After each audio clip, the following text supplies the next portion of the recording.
Saya tidak menyanggupi menerima pencalonan saya. Politik Indonesia gonjang-ganjing setelah B.J. Habibie memutuskan tidak mencalonkan diri sebagai presiden dalam sidang umum MPR 1999. Keputusan ini memicu pemilihan presiden melalui MPR yang paling dramatis dalam sejarah Indonesia.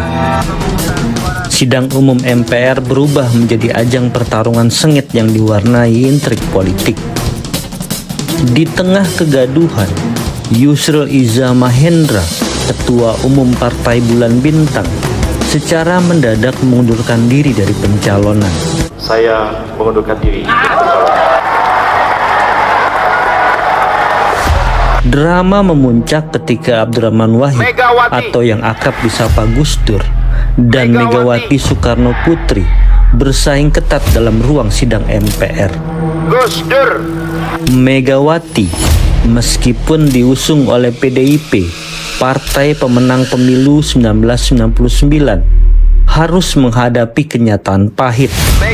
Dalam voting yang menegangkan, Gus Dur yang didukung oleh Poros Tengah berhasil mengalahkannya. Gus Dur, Presiden Republik Indonesia masa bakti 1999 sampai 2004, ada yang terhormat Saudara Abdurrahman Wahid. Allahu Akbar. Megawati menerima kekalahannya dengan anggun. Ia menghampiri Gus Dur dan meletakkan tangannya ke pundak sang presiden terpilih. Megawati tampak tenang, namun matanya yang membasah menunjukkan keterkejutannya yang dalam.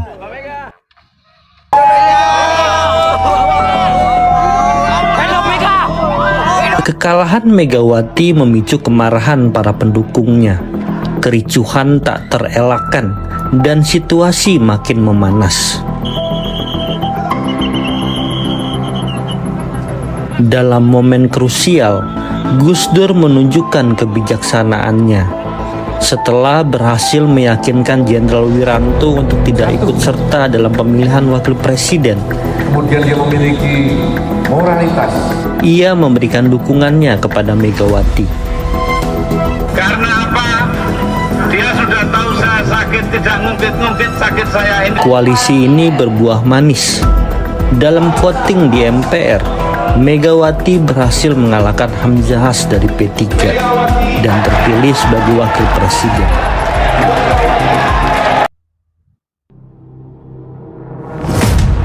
Pemerintahan Gus Dur diwarnai kebijakan yang visioner, namun stabilitas nasional terus gonjang-ganjing. Pengaruhnya terhadap reformasi Indonesia sangat mendalam, terutama dengan langkah-langkah radikal yang diambilnya. Salah satu langkah revolusioner Gus Dur adalah membebaskan pers dengan membubarkan Departemen Penerangan, senjata utama rezim Soeharto dalam menguasai media. Undang-Undang Dasar menjamin kebebasan berpikir, dan itu hanya mungkin kalau Depan nggak ada. Reformasi besar lainnya adalah pembubaran Departemen Sosial yang dianggap korup. Karena departemen itu yang mestinya mengayomi rakyat, ternyata korupsinya gede-gedean. Gus Dur juga mencatat sejarah dengan mencabut larangan perayaan Tahun Baru Imlek. Hingga tahun 1968, perayaan Imlek dibatasi hanya di dalam rumah oleh pemerintahan Orde Baru. Gus Dur juga menjadikan Konfusianisme sebagai agama resmi ke-6 di Indonesia. Tindakan ini membuatnya diberi gelar Bapak Tionghoa dan Bapak Pluralisme. Namun kebijakan-kebijakan Gus Dur juga kerap kontroversial. Dia menyarankan agar larangan Marxisme-Leninisme dicabut. Kenapa takut? PKI aja ditakuti. Menjalin hubungan dengan Israel yang ditentang banyak kalangan Muslim. Dia juga membolehkan pengibaran bendera bintang kejora di Papua dengan syarat berada di bawah bendera Indonesia. Hubungannya dengan TNI memburuk setelah meledak kerusuhan Maluku, di mana Gus Dur menuduh keterlibatan anggota TNI dan pendanaan oleh Fuad Bawazir.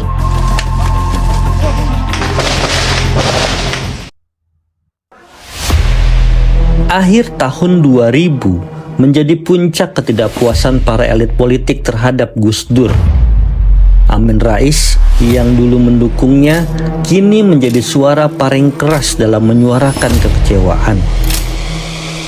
Amin berusaha menggalang kekuatan oposisi. Pada akhir November, 151 anggota DPR menandatangani petisi meminta pemajulan Gus Dur. DPR mengeluarkan nota yang menyerukan sidang istimewa MPR untuk pemajulan presiden, memicu protes dari kalangan NU di Jawa Timur dan Jakarta.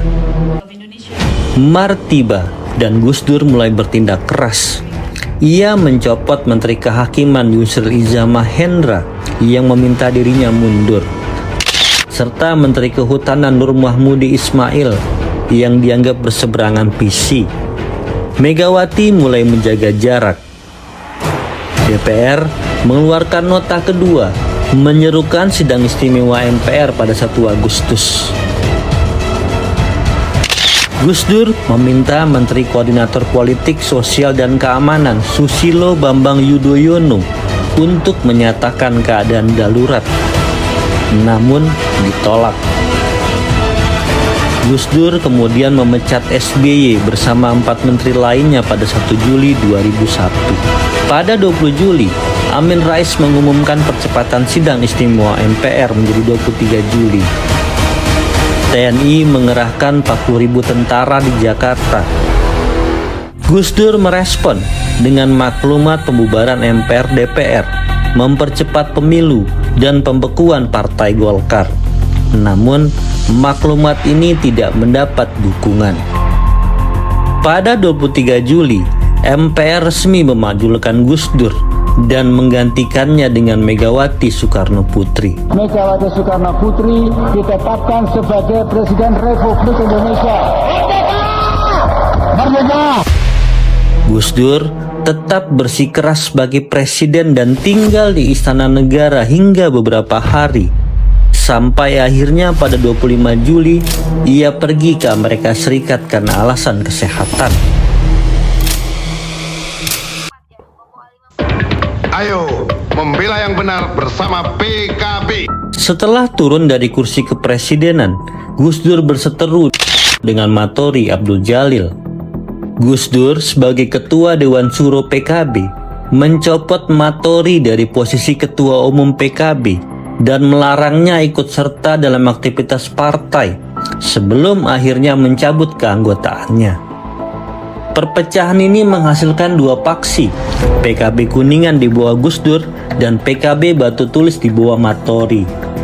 Konflik internal ini berakhir setelah pada 2003 Mahkamah Agung memenangkan gugatan Gus Dur. PKB mendukung Gus Dur untuk maju dalam Pilpres 2024. Namun gagal melewati pemeriksaan medis sehingga KPU menolaknya. Kedua, dan pernyataan Ketua Presiden Komisi Pemilihan Umum dan kawan-kawan. Gus Dur lalu mendukung pasangan Wiranto Solahuddin yang kemudian kalah. Belakangan, Gus Dur menjadi salah satu pemimpin koalisi Nusantara Bangkit Bersatu bersama Tri Sutrisno, Wiranto, Akbar Tanjung, dan Megawati. Koalisi ini secara terbuka mengkritik kebijakan pemerintahan Susilo Bambang Yudhoyono. Insya Allah, bangsa dan negara kita akan terus berkembang. Belakangan Gus Dur bersengketa dengan Muhaimin Iskandar, Ketua Umum PKB. Berbeda dengan sengketa Matori Abdul Jalil, kali ini Gus Dur kalah. Secara legal, Muhaimin Iskandar tetap menjabat sebagai Ketua Umum PKB. Gerah yang terbesar bagi Republik Indonesia ini, mungkin bagi kemanusiaan mungkin. Dalam waktu yang hanya 23 bulan atau kurang 2 tahun, beliau mungkin memiliki keputusan atau mengubah wajah ini jauh lebih banyak dari presiden yang memerintah jauh lebih lama. Warahmatullahi wabarakatuh. Shalom, Om Swastiastu, Namo Buddhaya, salam sejahtera buat kita semua. Terus terang saya masih ragu, masih tidak percaya apakah saya ini layak untuk berdiri di sini dan berbicara dengan bapak-bapak ibu sekalian. Karena saya kebetulan hanyalah seorang staf Istana Kepresidenan atau biasa disebut dengan perangkat presiden. Perangkat presiden adalah terdiri dari Pas Pampres, kemudian dari Istana Presiden itu adalah protokol dan dokumentasi dan mass media. Ketika Gus Dur dilantik menjadi Presiden Republik Indonesia keempat, saya sudah bekerja sekitar 14 tahun lebih di istana. Jadi tahun 99 saya sudah 14 tahun lebih. Jadi ketika itu bayangan kami, bayangan saya yakin teman-teman perangkat presiden juga begitu, sosok presiden itu ya seperti Pak Harto gitu. Pak Harto yang serba teratur, sangat menjaga wibawanya, tutur katanya juga runtut karena sudah 14 tahun. Jadi misalkan kalau mau menaikkan BBM tuh beliau hanya bilang, karena neraca APBN daripada sudah mengganggu daripada semakin berat, maka diperlukan suatu langkah daripada untuk menyesuaikan harga. Begitu. Jadi yang terpati di kepala saya adalah sosok presiden seperti Pak Harto. Kalau Pak Habibie kebetulan relatif tidak begitu lama, jadi beliau menjabat. Yang saya ingat dari beliau itu kalau pidato itu podiumnya harus kita cek bahwa itu podium berdiri kokoh, kalau perlu kita paku ke bawah. Karena beliau kalau pidato itu selalu lendetan itu di podiumnya. Jadi gini, sambil kakinya begini-begini satu-satu. Sering begitu. Jadi ini protap harus podium itu di paku, sehingga karena beliau sangat antusias, sangat semangat dalam berpidato. Nah, kembali ke Gus Dur. Ketika Gus Dur terpilih, kami tidak punya bayangan. Saya nggak punya bayangan. Saya belum pernah interaksi dengan Gus Dur. Saya belum pernah ketemu dengan beliau. Saya hanya tahu beliau dari tulisan-tulisan. Saya hanya tahu beliau ulama besar, seorang humanis dan seterusnya. Saya pernah melihat beliau mungkin dari jarak yang cukup jauh di beberapa acara, sehingga saya betul-betul tidak tahu punya bayangan seperti apa presidennya nanti. Apakah juga seperti Pak Harto atau tidak? Kemudian ibu negaranya seperti apa? Rewel atau enggak? Karena itu kami sangat concern, karena kami adalah orang-orang yang belum bisa istirahat ketika presiden dan ibu negara masuk ke peraduan untuk istirahat. Kami juga bertanya-tanya, anak-anaknya bisnis apa ya? Berapa anaknya? Jangan-jangan waduh, bisnisnya makin merepotkan kita, kurang lebih seperti itu. Ketika Gus Dur dilantik, beliau memutuskan untuk tinggal di istana untuk demi efisiensi anggaran dan untuk kepraktisan. Jadi beliau tidak tinggal di Ciganjur, namun beliau akan tinggal di istana. Karena memang istana itu resminya memang kediaman resmi dan kantor resmi dari presiden. Jadi Pak Harto tidak tinggal di istana, mungkin Bung Karno dulu beliau, tapi Pak Harto sudah 30 sekian tahun tidak tinggal di istana. Sehingga kami harus mempersiapkan segala sesuatunya untuk kedatangan beliau tinggal di istana. Dan Istana Merdeka pada saat itu tidak siap untuk ditinggali oleh seorang presiden dan keluarganya. Sehingga harus kita tata, harus kita bersihkan, kemudian juga kita harus bangun untuk fasilitas Bapak Presiden dan Ibu, sehingga beliau tinggal sementara untuk di Wisma Negara. Wisma Negara adalah bangunan antara Istana Merdeka dengan Istana Negara. Istana Merdeka itu yang menghadap Monas, Istana Negara ini yang menghadap Jalan Veteran. Orang masih suka bingung.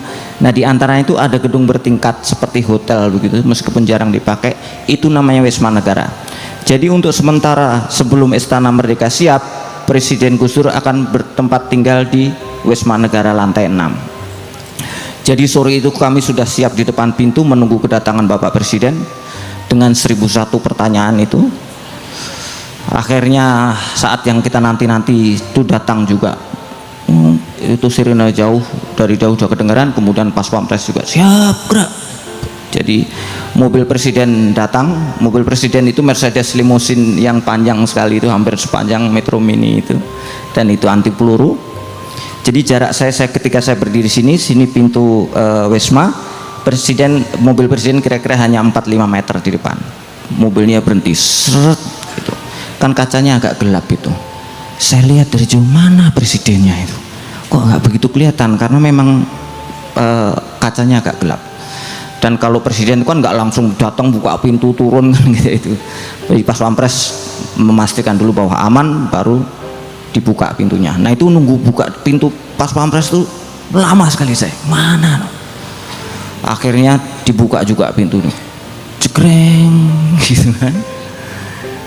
Saya lihat ada laki-laki duduk di sebelah kiri pintu, kursi belakang sebelah kiri. Yang duduk di situ tuh pasti presiden. Selain presiden tidak mungkin duduk di situ. Jadi itu memang mobil presiden dan itu tempat duduknya presiden.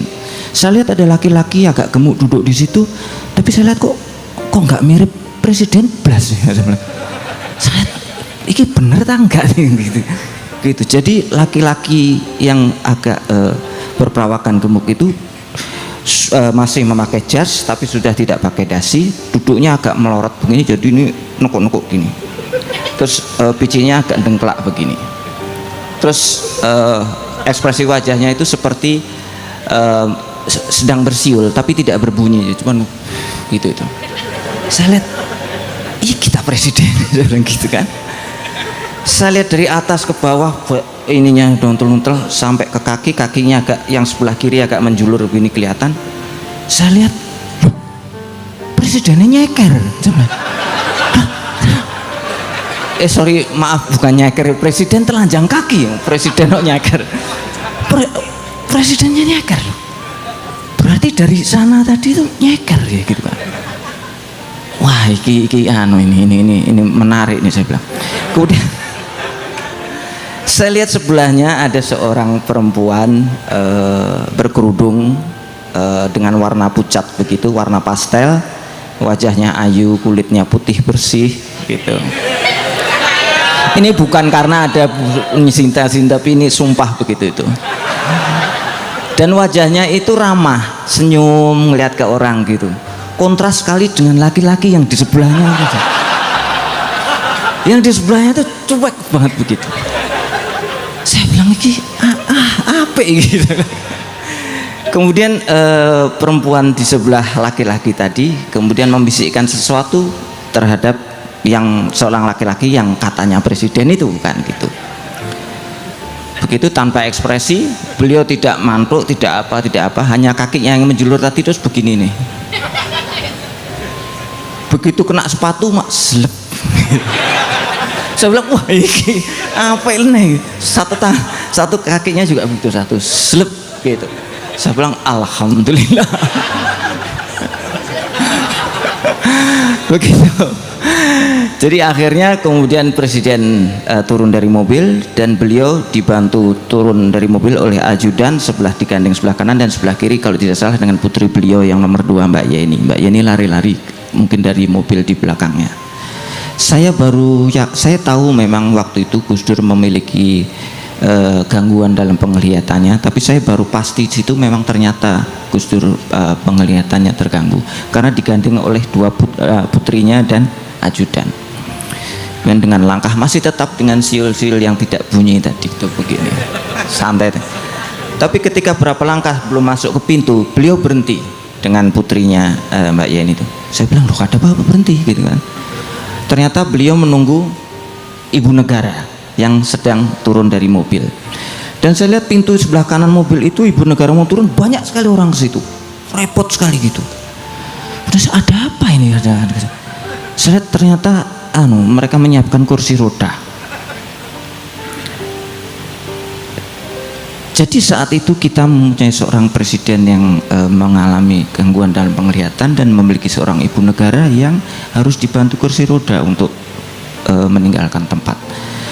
Malam itu saya hampir tidak bisa tidur. Saya mikir, apa Tuhan mau untuk negara ini? Kita 230 juta rakyat saat itu, dengan wilayah Sabang Merauke dari Miangas Rote itu hampir sebesar Eropa. Kita diberikan pemimpin yang kenyataannya seperti itu. Saya tidak habis pikir saya saat itu.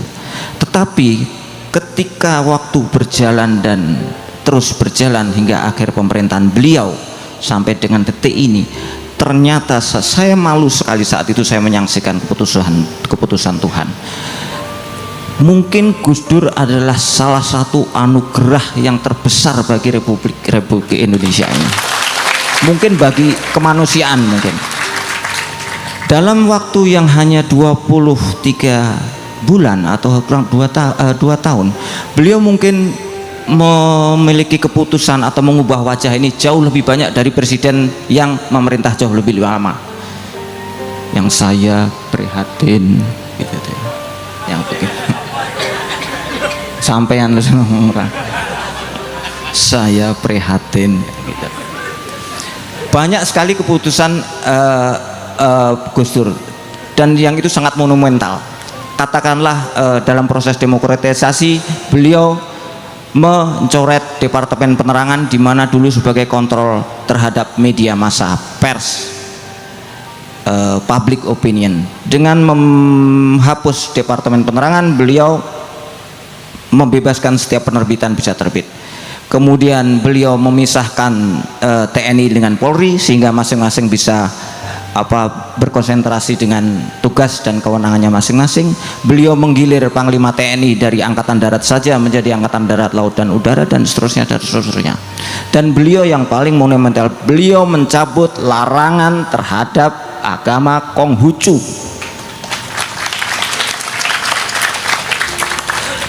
Dengan segala budaya yang melekat kepadanya.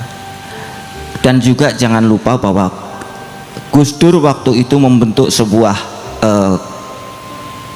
badan ad hoc yang untuk memberantas korupsi, percepatan pemberantasan korupsi, yang disebut dengan TGP-TPK, Tim Gabungan Pemberantasan Tindak Pidana Korupsi, yang itu gabungan dari berbagai lembaga, sehingga konsepnya Gus Dur waktu itu, lembaga ini adalah lembaga yang mempunyai kewenangan di samping penyidikan, dia juga bisa menuntut penuntutan. Jadi kalau penyidikan hanya Polri, kejaksaan penuntutan, tapi beliau menginginkan untuk percepatan pemberantasan korupsi.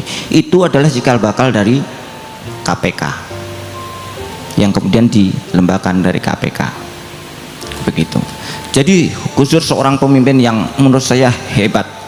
Jadi saya waktu sore itu saya bersanksi, itu saya malu sekali. Di samping hebat, beliau juga pemimpin yang sangat rendah hati. Saya pernah punya pengalaman beliau dengan kerendah hatian beliau. Seorang presiden setiap hampir habis dilantik itu salah satu sesi atau salah satu hal yang harus dilakukan kita para perangkat presiden adalah membuat potret resmi presiden, yang Bapak Ibu pasti pernah sering lihat di kantor-kantor itu. Dan waktu itu foto itu masih seluloid ya, belum digital seperti sekarang, gampang, kemudian pakai Photoshop dan seterusnya. Jadi persiapannya itu bisa berhari-hari kita.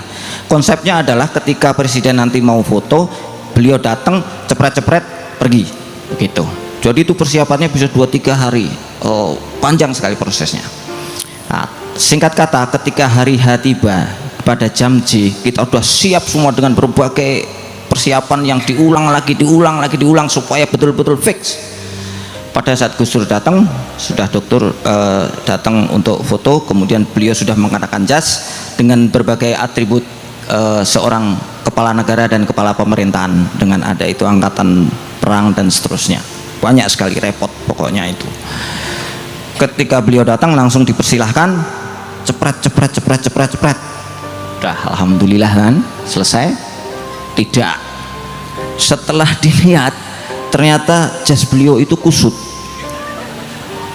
waduh piye gitu. Kemudian coba ditarik-tarik. Saya ingat Mbak Yeni dan sekretaris presiden waktu itu Ibu Ratih Harjono berusaha membuat keajaiban dengan dengan menghaluskan jas itu.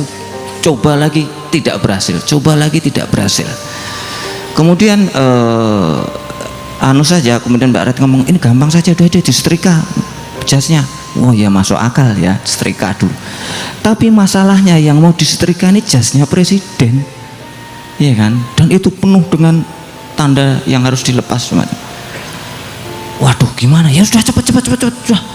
Kamu salah satu cari setrika.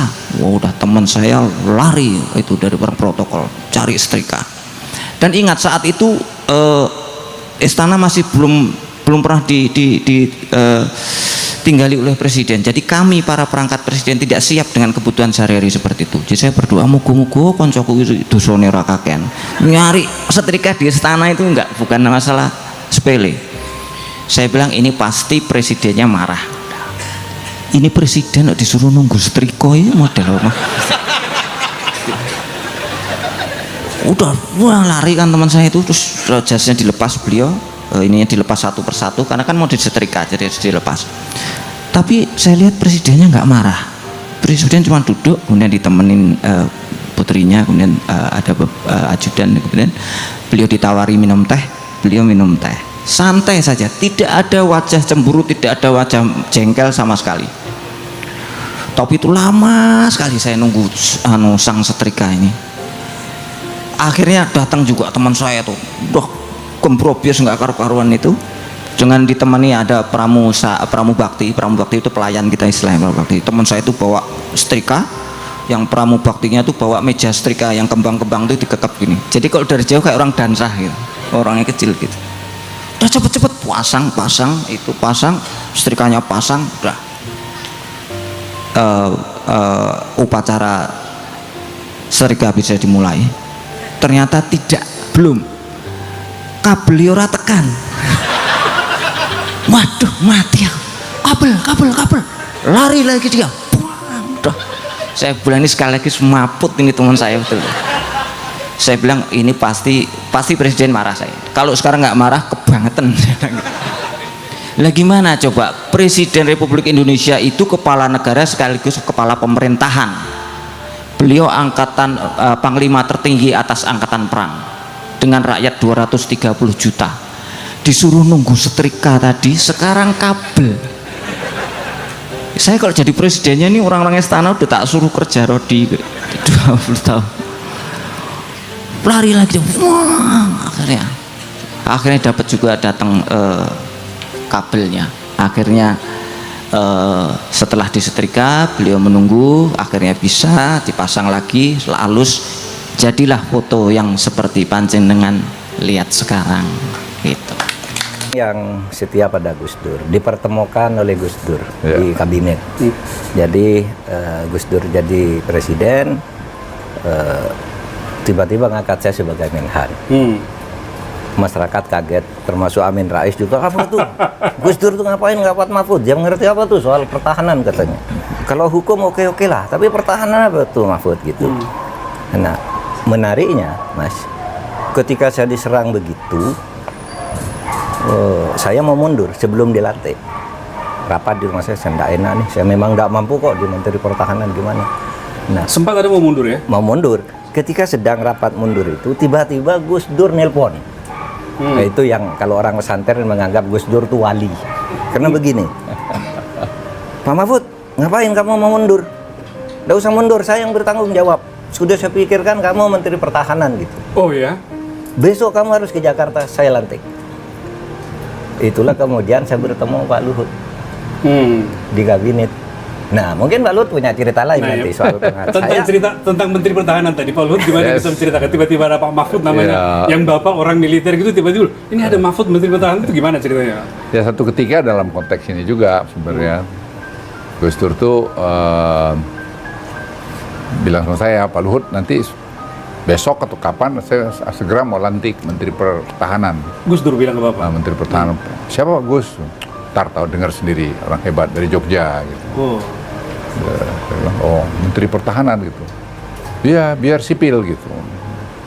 Ya udah, selesai, terus tiba-tiba diumumin lah Pak Mahfud. Saya bilang, saya kenalan dong Gus, gitu, saya bilang gitu. Ntar Pak Luhut lihat dah. Oh. Ya udah dilantik lah Pak Mahfud. Pak Mahfud, entah kenapa kita kok jadi terus juga. Ya cocok ngomong gitu. Oke. Terus saya bilang, Pak Luhut, ini saya Menteri Pertahanan gimana? Gak usah khawatir Pak Mahfud, saya bilang tentara itu kalau pemimpinnya sudah dipilih pasti loyal. Jadi kalau Gimana baru cerita lagi itu?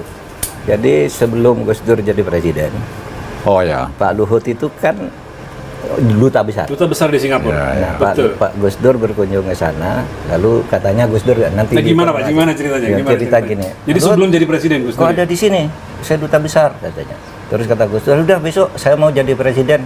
Kamu saya jadi angkat jadi menteri itu. Padahal waktu itu Gus Dur belum disebut. Belum muncul gitu kan Pak Luhut. Gimana sebenarnya itu bulan puasa. Pengen dengar dari Bapak. Bulan puasa. Jadi beliau kunjungan Pak ke sana. Belum bulan puasa.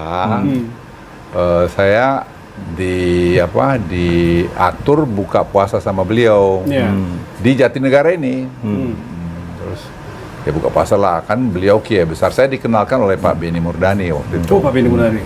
Nah, ya jauh sebelum itulah, berapa tahun sebelumnya. Terus kita lagi belum buka puasa, dia bilang, Pak Luhut nggak usah pergilah jadi duta besar. Dia bahasa Inggris, Pak Luhut tuh overqualified jadi dubes. Tetap di sini aja. Nanti sebentar lagi saya jadi presiden. Terus saya bilang, masa Gus, Pak Luhut, puasa saya belum batal loh ya. Saya langsung mengkerut aja, saya bilang, wah ini kiai besar. Bilang gini, gue tersinggung nih ya. Enggak, bukan gitu Gus, maksud saya. Enggak, Pak Luhut. Ya saya akan jadi presiden. Ya saya kan sopan santun, oh iya Gus, wah syukurlah. Meskipun Pak Luhut dalam hati, ini nggak masuk akal. Nggak masuk akal. Ya, saya kan rasional aja, gimana anunya bisa jadi presiden gitu. Ya sudah, saya akhirnya pergi juga ke Singapura, kan diperintah dilantik oleh Pak Habibie. Saya berangkat Singapura. Nah, saya berangkat Singapura, lantas ada tugas pokok saya harus membawa teman-teman konglomerat yang pergi ke Singapura balik ke Indonesia. Nah, terus saya dengar yang paling menghormati mereka Gus Dur. Nah, saya teleponlah Alwi Shihab. Saya bilang, Pak Alwi, bisa nggak nih, bisa bawa Gus Dur nggak? Nanti saya bikin data diskusi di sini untuk beliau kasih address apa gitu. Bisa Pak Luhut. Tapi kita nggak ada ongkos gitu. Saya bilang, wah, lah yuk nanti saya cariin lah ongkosnya dari mana gitu. Ya cari dapat ongkos lah. Datanglah ke Singapura, bicaralah di situ. Waktu itu beliau ketua PBNU ya Pak ya? Masih ketua PBNU ya, betul ya Pak? Jadi waktu bicara di kedutaan, terus dia ngomongnya, kan saya bilang bahasa Indonesia. Terus tiba-tiba dari belakang bilang, dia bilang Gus Dur ya, kami nggak ngerti nih bahasanya, bisa nggak bahasa Inggris? Sambil gini beliau bilang, ini my ambassador asked me to speak in bahasa. So let me speak in English, dia bilang gitu. Terus saya kan takut juga, kau ini bisa nggak bahasa Inggris? Atau Inggrisnya lebih bagus dari saya. Dia berbahasa Inggris lah terus. Ya ini yang bikin saya shock itu. Dia bilang, kalian tahu nggak gitu, sebentar lagi saya jadi presiden gitu. Waktu Singapura ya? Singapura itu, di aulanya kedutaan kita. Aduh, saya udah pikir ini saya udah duta besar kan, mau sembunyi di mana saya? Saya menjadi duta besar. Jadi ini duta besar ini dia overqualified, jadi saya akan panggil pulang ke Indonesia jadi menteri gitu. Waduh. Kata Gus Dur nih Pak. Iya, saya udah, waduh gimana ini gitu. Ya sudah, itulah cerita. Jadi terus satu ketika bulan Oktober saya kira itu ya, yang sidang umum. Iya. Oktober 2019 ya. 2009. 2000 ya. 2000. Agustus Pak kalau sidang. Oh, yang pemilihannya ya, bulan Oktober. Pemilihan. Kemudian saya lari, saya kan hobi lari. Jadi lari saya 10 kilo waktu itu. Jadi hari itu sampai di pemilihan presiden. Udah hitung.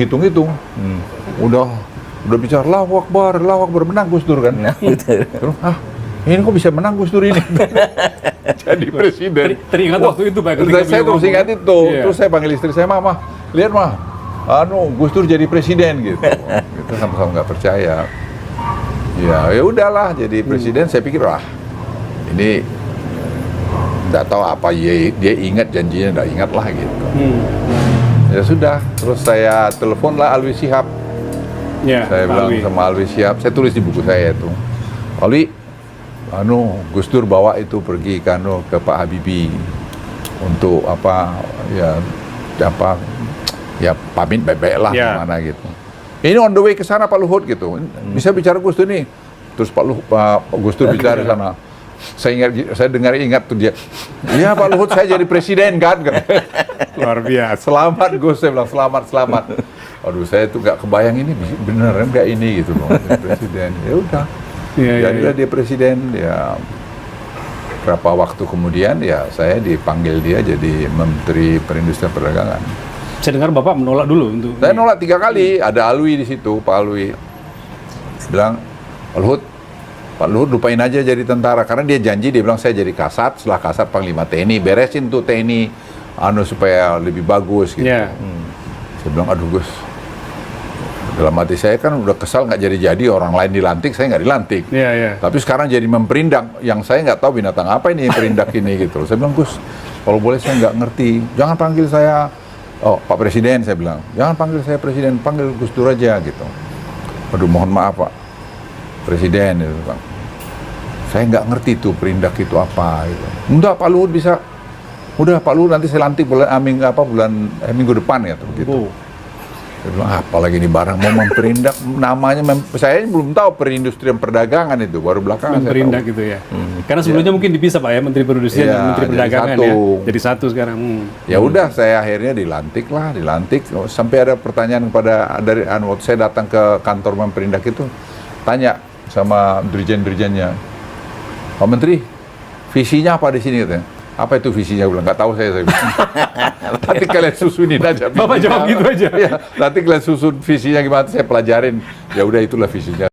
Itulah tadi riwayat Gus Dur Kiai Haji Abdurrahman Wahid semasa hidupnya, dan di detik-detik akhir beliau wafat, banyak sekali kenangan-kenangan yang tidak bisa dilupakan oleh para kerabat serta Nahdliyin yang selalu memberikan warna dalam perjalanan bangsa Indonesia, terutama dalam kepemimpinan beliau yang sangat bijaksana, namun tak terlepas dari kontroversi yang membuat lawan-lawan politiknya geram untuk menurunkan jabatannya sebagai Presiden Republik Indonesia. Kini cerita-cerita tersebut masih dikenang, dan semoga apa yang sudah diberikan oleh Gus Dur untuk bangsa bisa diteruskan oleh generasi-generasi penerus. Bagaimana menurut pendapat teman-teman semua? Silakan lanjut di kolom komentar. Terima kasih sudah selalu support Arman Al-Fatih. Kita jumpa lagi di video selanjutnya. Minal wa minkum. Assalamualaikum warahmatullahi taala wabarakatuh.